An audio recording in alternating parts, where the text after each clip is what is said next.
The papier mark was dead. In Berlin, it took a wheelbarrow of the useless paper to buy a single hard-crusted loaf of bread. Here, in the damp chill of the criminal Polizei headquarters, the bills felt like dead leaves in Inspector Karl Muller's hand. He ran a thumb over the Iron Cross, first class, pinned beneath his waistcoat. A habit. It was a cold piece of metal, a reminder of a time when the world, however brutal, had rules. You held the line. You obeyed orders. You died for a purpose. Now, there was only this. It arrived an hour ago, Karl. His superior, Hauptkommissar Vogt, said, nudging the small wooden box across the desk. Vogt was a man perpetually smelling of stale cigars and defeat. Karl didn't want to open it. He was a man of Ordnung, of order. His Berlin apartment was sparse, his files immaculate, his collars starched. He'd seen the chaos of the trenches, the fields of mud, and men turned to liquid, and he had vowed to spend the rest of his life forcing straight lines onto a crooked world.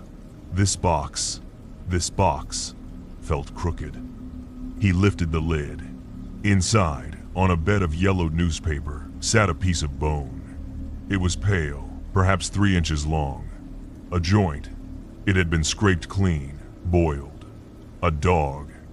Karl asked, his voice flat. Read the note. Karl picked up the scrap of paper. The handwriting was crude, penciled. Feines Fleisch zu verkaufen in Hanover. Fine meat for sale in Hanover. It's human, Vogt said, stating the obvious. Forensics confirms. A juvenile. Likely male. Karl's stomach tightened. He closed the box. Hanover. Why me? Hanover has its own police. Vogt lit another cigar, the sulfur flaring in the gloom. Because Hanover isn't policing. They're profiteering. The city is a sinkhole. The war spat out orphans, and they all washed up at the Hanover Hauptbahnhof. Boys, hundreds of them, disappearing. The Hanover police filed them as transient drift. They don't care. We received this. An accusation. So, we must be seen to care. You want me to find a butcher. I want you to find this monster, Karl, Vogt said, his voice dropping. I want you to go to that broken city, find the source of this package, and put a bullet in it. Quietly. No headlines. The Republic is fragile. People are starving. If this story gets out... Vogt didn't need to finish. Karl knew. When men are hungry enough, they stop asking what's in the sausage. The Hanoverians won't like a Berliner giving orders, Karl said. They will assign you a liaison, Inspector Kepler. He's local. The way Vogt said local sounded like diseased. Go, Karl. Bring your order to their chaos. Karl nodded, the old trench thump starting in his chest. He picked up the box. Fine meat. He was going hunting. Hanover, 1923, was not a city. It was a gaping wound. The train ride had been a descent into a Hieronymus Bosch painting. The carriages were crammed with skeletal figures clutching bundles of worthless money. The air stank of coal smoke, unwashed bodies, and acidic fear. When Karl stepped onto the platform of the Hauptbahnhof, the smell of the city hit him like a physical blow. Piss, rotten cabbage, and a cold, damp misery that clung to the soot-blackened station arches. The station itself was the engine of the city's despair. It was a swirling cesspool of humanity. Shell-shocked veterans with missing limbs begged in the corners. Women with dead eyes sold their last possession themselves for a piece of sausage. And everywhere, like rats in the masonry, were the boys. They were pale, thin, aged 6 to 20. They had the same haunted look. They'd run from starving farms or bombed out homes, drawn to the station, the city's heart, only to find it didn't beat. They huddled for warmth, their eyes darting, hungry and hunted. "Inspector Mueller?" Carl turned. The man addressing him was a mountain of cheap wool and sweat. He was broad, florid-faced, with a mustache stained yellow by nicotine. His uniform was rumpled, a food stain prominent on his tie. "Inspector Kepler," the man introduced himself, offering a damp hand that Carl was forced to shake. "Welcome to the sty. You received my cable?" "Aye, the Berlin man. Come to sort us out." Kepler chuckled, a wet, rattling sound. "Not much to sort. They're vermin, Mueller. They come, they freeze, they die. The city swallows them. It's the new nature of things. Dozens of missing boys is not nature, Kepler. No? You haven't been hungry, Inspector." "Not really hungry." Kepler steered him through the crowd. The man moved like a barge, shoving the station boys aside with casual brutality. "Come. Our presidium is warmer, at least." The Hanover police headquarters was a microcosm of the city. The phones didn't work. The inkwells were dry. The men at the desks looked more like criminals than cops, playing cards and smoking. Kepler gave Carl a desk in a freezing hallway. "The files on the missing?" Carl asked. Kepler shrugged, lighting a foul-smelling cigarette. "What files?" "A mother comes in, says her boy ran off. We write his name in a book. He never comes back. You're chasing ghosts, Berlin." He leaned in, his breath a wave of schnapps and onions. "Look, you're here. You need to file a report. I get it. So, file 1. I'll point you to some apotheques and flop houses. You can ask your questions. In 2 weeks, you go back to Berlin, tell your man vote you tried. We say the case is unsolvable. Everyone wins. I'm not here to file a report, Kepler. I'm here to find who sent this." Carl placed the wooden box on the desk. Kepler opened it. He looked at the bone, then at the note. He didn't flinch. He merely closed the lid and pushed it back. "A sick joke. It's a human femur. From a 12-year-old. Then it's a tragedy," Kepler said, his eyes as dead as the city. "But it's not a case. It's just waste. Go to the station. Look at them. They're already dead, Mueller. Someone is just cleaning up." Carl watched him walk away. The man wasn't lazy. He wasn't incompetent. He was something far worse. He was indifferent. For 3 days, Carl worked alone. Kepler offered no men, no resources, no support. He was a wall of bureaucratic sludge. Carl was a man of logic, of systems. He needed a pattern. He returned to the Hauptbahnhof, the hunting ground. He shed his good Berlin wool coat for a threadbare soldier's greatcoat he bought on the black market. He let stubble grow. He became one of the shadows. He didn't ask questions. He listened. The boys spoke in whispers. They weren't afraid of a vague monster. They were afraid of the police. They were afraid of the butcher. But most of all, they were afraid of Fritze. "Fritze?" Carl asked a gaunt teenager named Emil, offering him half of a stale roll. The boy snatched it, his eyes terrified. He talks to you," Emil whispered, his teeth chattering from cold or fear. "Says he's got food, a warm place, a bed. He likes boys, you know. And you go with him? Some do. They're hungry." Emil looked down. "They don't come back, but their clothes do." "What do you mean?" "Fritze. He sells clothes. On the market. Sometimes you see a coat you recognize. A name. A method." Carl felt the first click of Ordnung falling into place. "What does this Fritze look like?" "Just a man. Older. A bit soft. Wears a black coat. He knows the police. They talk. He's safe." A chill that had nothing to do with the Hanover winter ran down Carl's spine. He knows the police. Carl spent the next day watching the black market, a sprawling, desperate bazaar near the Ägidienterplatz. And there, amid the sellers of horse meat and coal dust, he saw him. He was an unassuming man in his 40s, placid, a bit pudgy. He had a kindly, almost simple look about him. He was trading a bundle of used clothing small, clearly belonging to young men, for a sack of potatoes. A few officers patrolled the market. They saw the man, nodded to him, and moved on. One even smiled and clapped him on the shoulder. Carl followed him. The man's name, he learned from a disgruntled market vendor, was Fritz Harman. He lived in the slums of the Altstadt, on Rote-Rehe Red Row. Carl returned to the Presidium, a cold, hard knot in his stomach. He went straight to Kepler's office.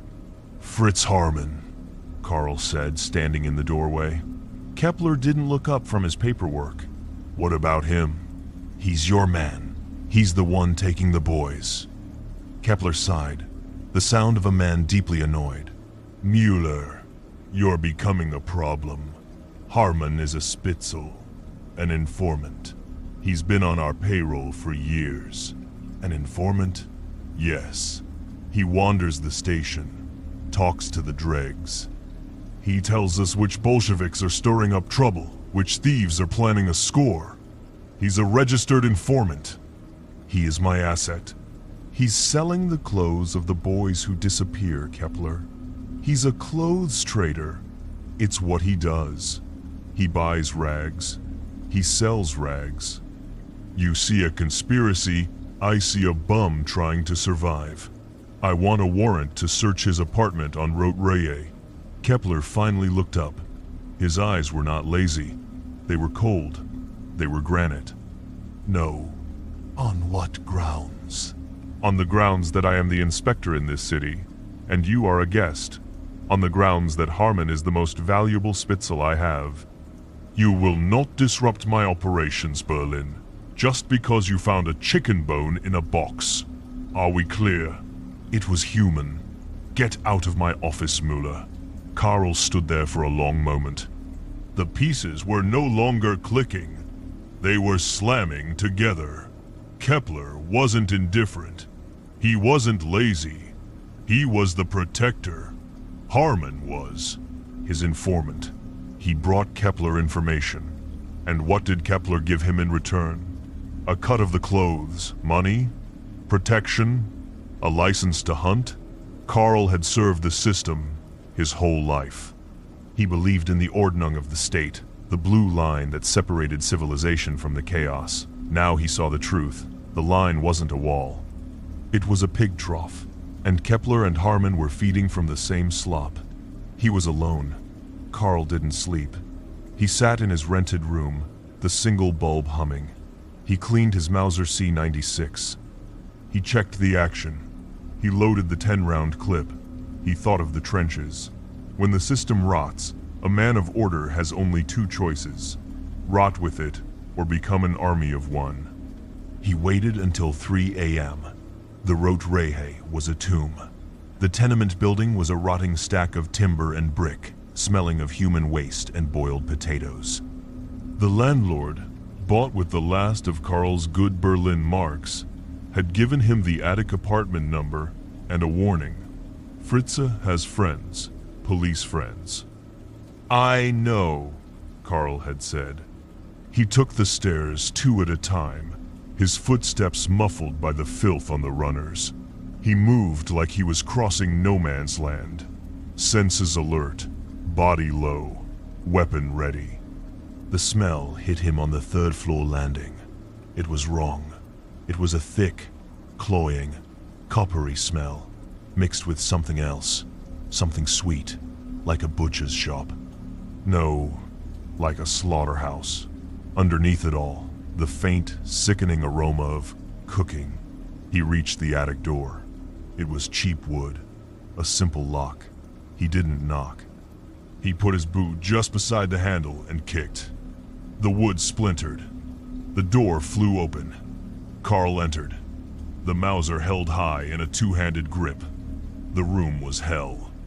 It wasn't a supernatural lair. It was worse. It was a workshop. It was work. Blood was everywhere. It was soaked into the floorboards, spattered on the sloping ceilings, smeared on the walls. The air was so thick with the stench of gore and boiled offal that Carl gagged. To the left, a pile, a mountain of boys' clothing. Shirts, trousers, coats, shoes, all neatly folded, sorted by size. To the right, a small stove. On it, a large pot bubbled, a greasy gray foam spilling over the rim. In the center, a crude wooden table. On the table, illuminated by a single hanging bulb, lay the torso of a young man. It had been decapitated and dismembered with a frightening, practiced efficiency. Pails on the floor held other pieces, and standing over the table, a meat cleaver in one hand, was Fritz Harmon. He wasn't a demon. He was a small, sweaty man in a blood-drenched union suit. He looked up from his work, his placid face confused, almost annoyed, like a clerk interrupted during his ledgers. Then his eyes focused on Carl, and he smiled. It was a simple, vacant smile. "You're not police," Harmon stated. His voice was soft, with a slight lisp. "Put the cleaver down, Fritz." Carl's voice was a ragged bark. His hands were steady, but the chaos of the room, the disorder, was making his vision swim.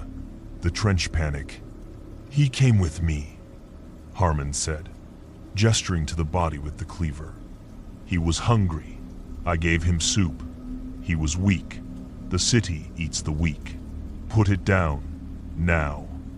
Harmon's eyes, dull and bovine, flickered to the Mauser, then back to Carl. He didn't seem afraid. He seemed resigned.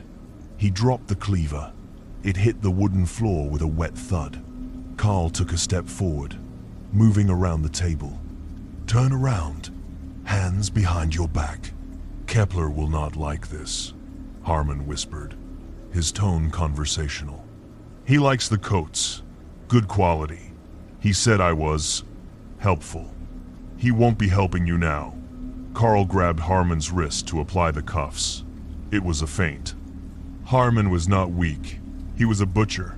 He was short, but his body was a solid block of muscle, built from the labor of his grim trade. He exploded. He didn't reach for the cleaver. He lunged at Carl. A low, animalistic grunt tearing from his throat. He slammed his shoulder into Carl's chest, sending the inspector crashing backward into the wall.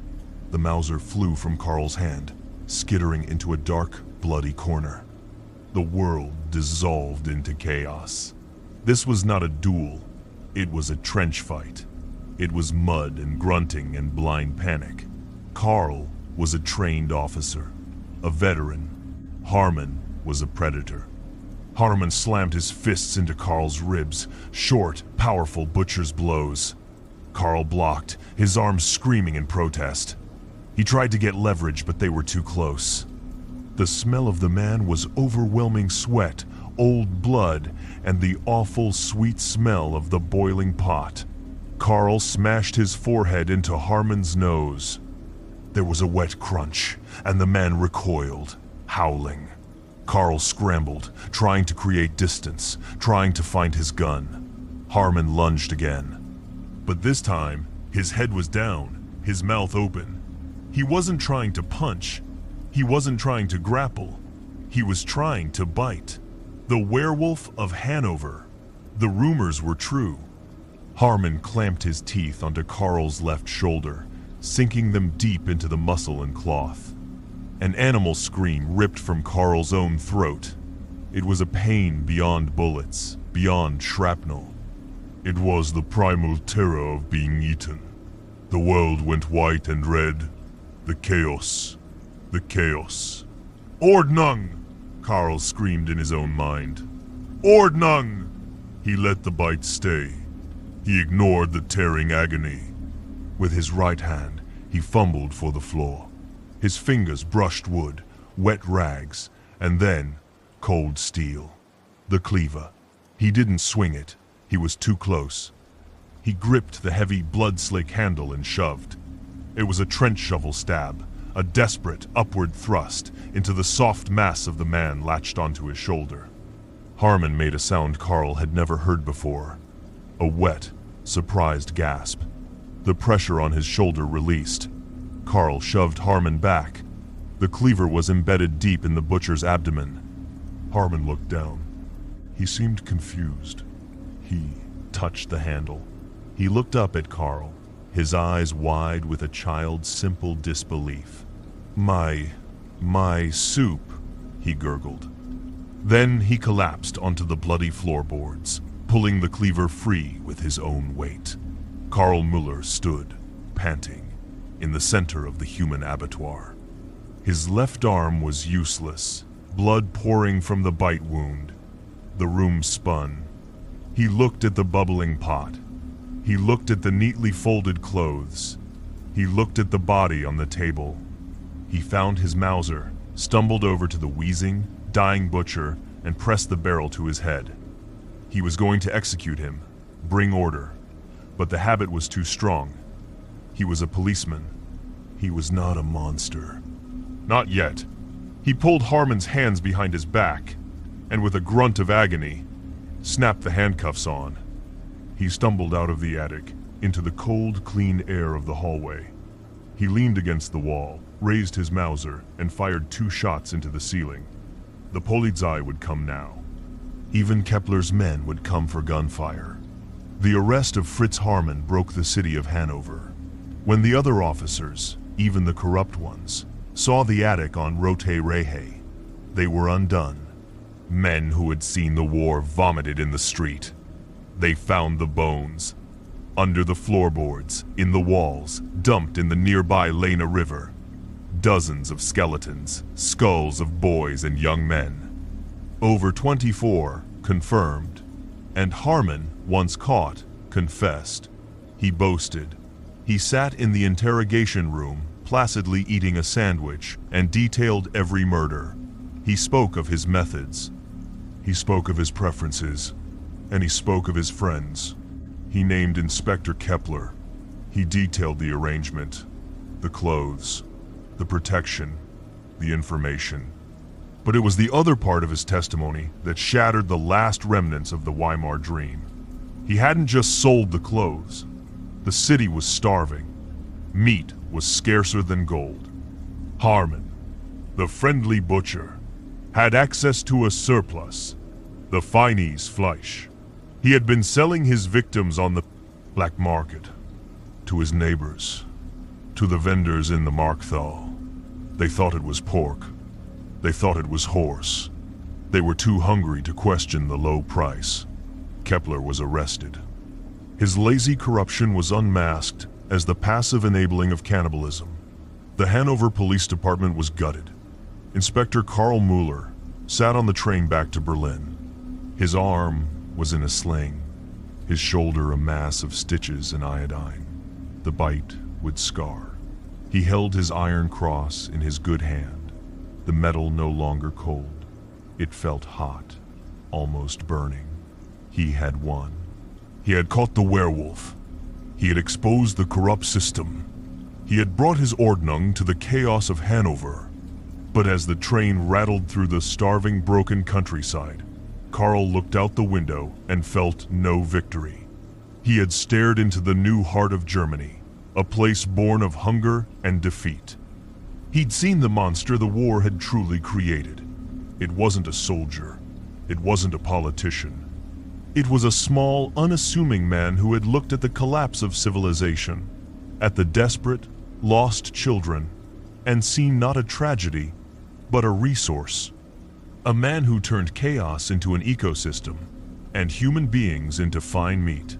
And he'd seen the others, the men in uniform, who were willing to look away, as long as they got their cut.